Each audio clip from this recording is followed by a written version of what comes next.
Assalamu alaikum. Welcome to my class. I am Abdus Salam, assistant teacher, Rajshahi Collegiate School, Rajshahi, Bangladesh. My dear students and my dear viewers, please follow this class from the beginning to the end, and then you can learn how to solve the problems of right form of verbs in any kind of test or exams or public exam. Please be attentive. She complete her cooking just now. আচ্ছা, just now এইমাত্র, just now অর্থ এইমাত্র। তাহলে আমরা এখানে কি বুঝবো? সেন্টেন্সে যদি just now, already, recently, lately, yet, completely, of late, never, ever এই সমস্ত অ্যাডভার্ব উল্লেখ থাকে, এরা কিন্তু সবসময় বলবে যে কাজটা শেষ হয়ে গেছে। এরা সবসময় কোনো কাজ সমাপ্তি বা শেষ হওয়ার কথা বলে।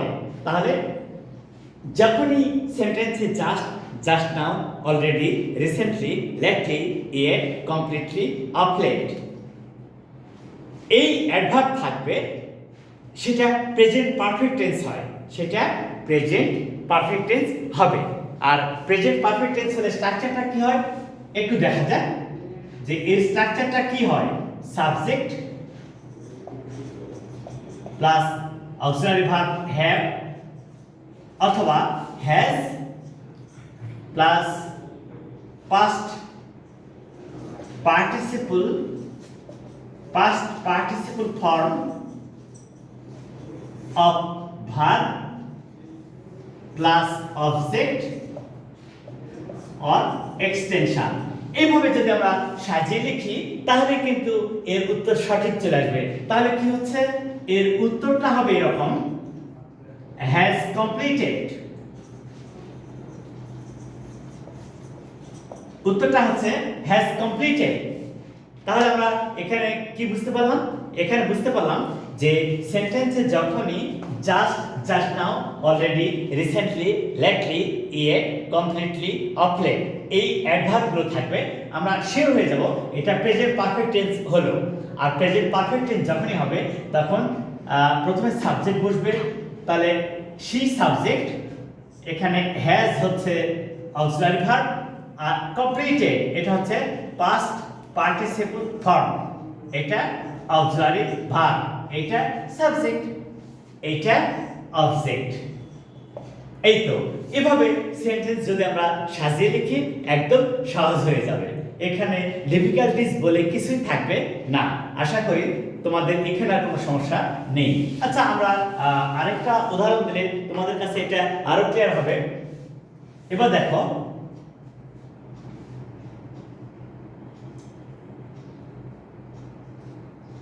he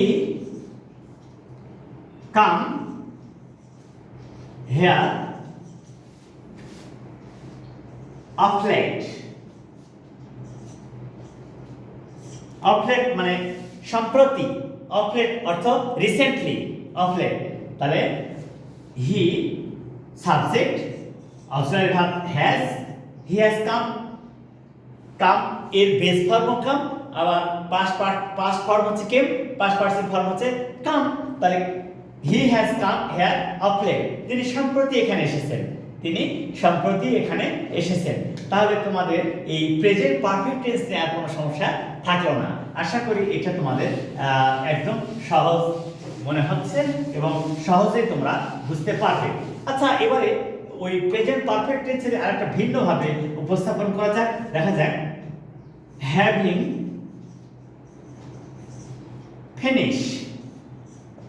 having finished his work, he went out। আচ্ছা, having finished এই বিষয়টা যদি আমরা একটু চিন্তা করি, একটু ভাবি, আমরা এখানে চলে যাই। তো এই যে হ্যাভ হ্যাজ হ্যাড এরপরে ভার্বের পাস্ট পার্টিসিপল ফর্ম হয়, পারফেক্ট টেন্স গঠন করে কিভাবে? হ্যাভ হ্যাজ প্লাস ভার্বের past person form present perfect, had plus ভার্বের past person form past perfect. এই have has had, have has had এদের present participle form, present participle form having, এই যে এইটা। আচ্ছা, হ্যাভ হ্যাজ হ্যাড এর present person form হচ্ছে having. যদি হ্যাভ হ্যাজ হ্যাড এর পরে ভার্বের পাস্ট পার্সন ফর্ম হয়, হ্যাভিং এর পরেও ভার্বের পাস্ট পার্সন ফর্ম হবে, কারণ হ্যাভিং তো ওই হ্যাভ হ্যাজ হ্যাড থেকেই তৈরি হচ্ছে, তাই না? তাহলে হ্যাভিং ফিনিশড, এই যে এবারে উত্তরটা সঠিক হলো, হ্যাভিং ফিনিশড, এটাই হচ্ছে আমাদের answer. Having finished his work he went out, কাজটা শেষ করে সে বাইরে গিয়েছিল। তাহলে এখানে একটা বিষয় তোমাদেরকে মনে রাখতে হবে, যাইয়া খাইয়া করিয়া এইরূপ অর্থ যখন হবে, যাইয়া খাইয়া করিয়া এইরূপ যে কোনো অর্থ যখন প্রকাশ করতে যাবা তখনই তোমাকে বলতে হবে হ্যাভিং প্লাস ভার্বের পাস্ট পারফেক্ট ফর্ম, একে বলা হয় পারফেক্ট পার্টিসিপল। যেমন তুমি বললা having taken my breakfast I went to school, having completed the course of SSC, I got admitted to Rajshahi College. Having completed the course of HSC, I got admitted to Dhaka University. In this way, we can make thousands of sentences easily. I hope all these things will help you to do everything in a smart way. Okay, look at it. We are going to the next.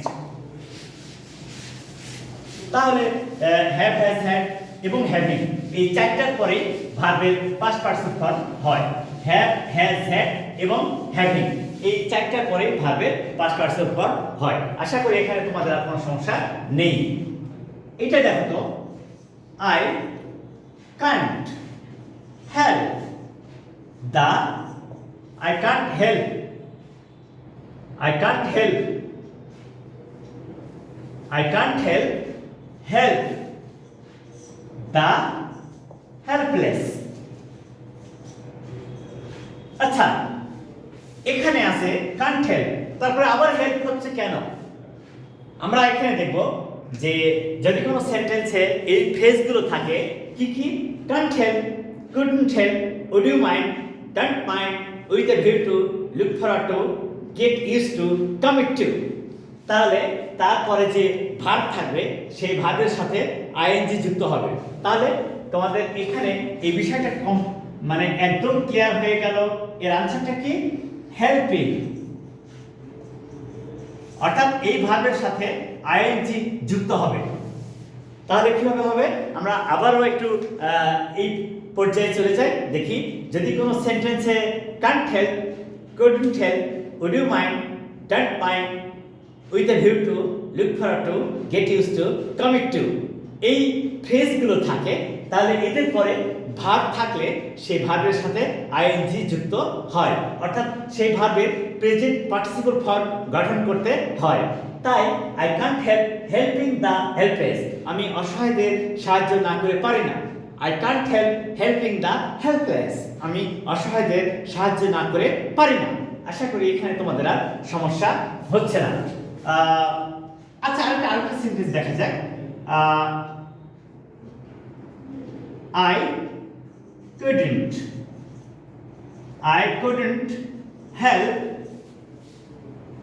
couldn't help taking rest, আমি বিশ্রাম না নিয়ে পেরেছিলাম না। I couldn't help taking rest, আমি বিশ্রাম না নিয়ে পেরেছিলাম না। এবার দেখো, would you mind opening the window?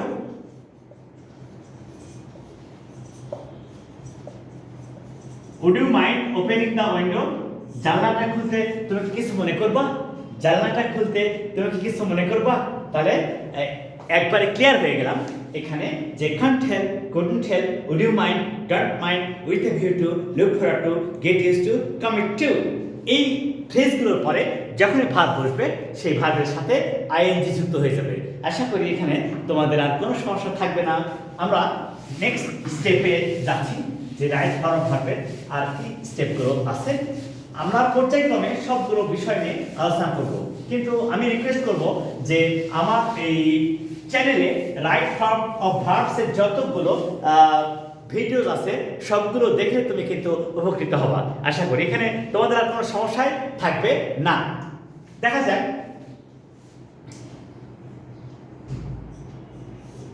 it is high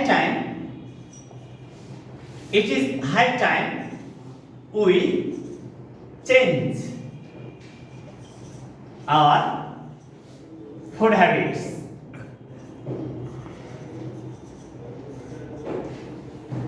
এটা কিন্তু খুবই ইন্টারেস্টিং একটা ব্যাপার যে বলছে ইট ইজ হাই টাইম অথবা ইট ইজ টাইম।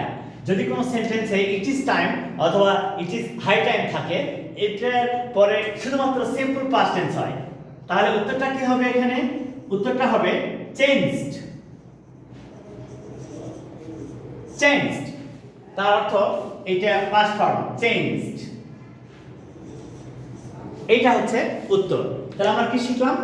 আমরা দেখলাম এখানে সেন্টেন্সে ইট ইজ টাইম অথবা it is high time, it is time অথবা ইট ইজ হাই টাইম উল্লেখ থাকলে সরাসরি সিম্পল পাস্ট টেন্স হয় আর অন্য কোনো চেঞ্জ হবে না। সরাসরি সিম্পল পাস্ট টেন্স হবে, অন্য কোনো চেঞ্জ হবে না। অর্থাৎ ইট ইজ টাইম বা ইট ইজ হাই টাইমের পরে যে ভার্ব বসবে সেই ভার্বের পাস্ট ফর্ম। আশা করি এখানে তোমাদের আর কোনো সমস্যা নেই। দেখা যাক এরপরে আর কি আলোচনা করা যায়। প্রত্যেকটা স্টেপ অত্যন্ত ইম্পর্টেন্ট যা তোমাদেরকে হেল্প করবে কারেক্ট ইংলিশ শিখতে। দেখো তো, it is many years, it is many years since I visit Naogaon. এই যে সিন্স, এটা যদি সেন্টেন্সে কনজাংশন আকার বসে, সিন্স যদি সেন্টেন্সে কনজাংশন আকার বসে, এর পূর্বে যদি প্রেজেন্ট টেন্স হয় পরেরটা সিম্পল পাস্ট টেন্স হবে, তাহলে উত্তরটা হবে কি? এর আনসারটা হবে ভিজিটেড। ভিজিটেড। তাহলে কেমন সহজ বিষয়টা যে সিন্স যদি সেন্টেন্সে কনজাংশন আকার বসে, প্রথম ক্লজ প্রেজেন্ট টেন্স হলে পরেরটা সিম্পল পাস্ট, তাহলে উত্তরটা হচ্ছে কি? ভিজিটেড। আর প্রথম ক্লজ পাস্ট টেন্স হলে পরেরটা পাস্ট পারফেক্ট টেন্স হয়। কেমন দেখো তো, it was long since I had met you. অনেক দিন পূর্বে তোমার সঙ্গে আমার সাক্ষাৎ হয়েছিল। অনেক দিন পূর্বে তোমার সঙ্গে আমার সাক্ষাৎ হয়েছিল। তাহলে এখানে হচ্ছে পাস্ট পারফেক্ট। তাহলে আমরা কি শিখলাম?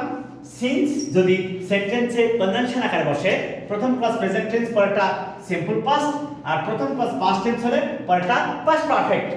এভাবে আমরা চেঞ্জ করতে পারবো। তাহলে উত্তরটা হচ্ছে এখানে had mate. had met. So, my dear viewers, please follow all the videos from the beginning to the end and try to share my videos to your friends and relatives and tell them to share and subscribe. Assalamu alaikum.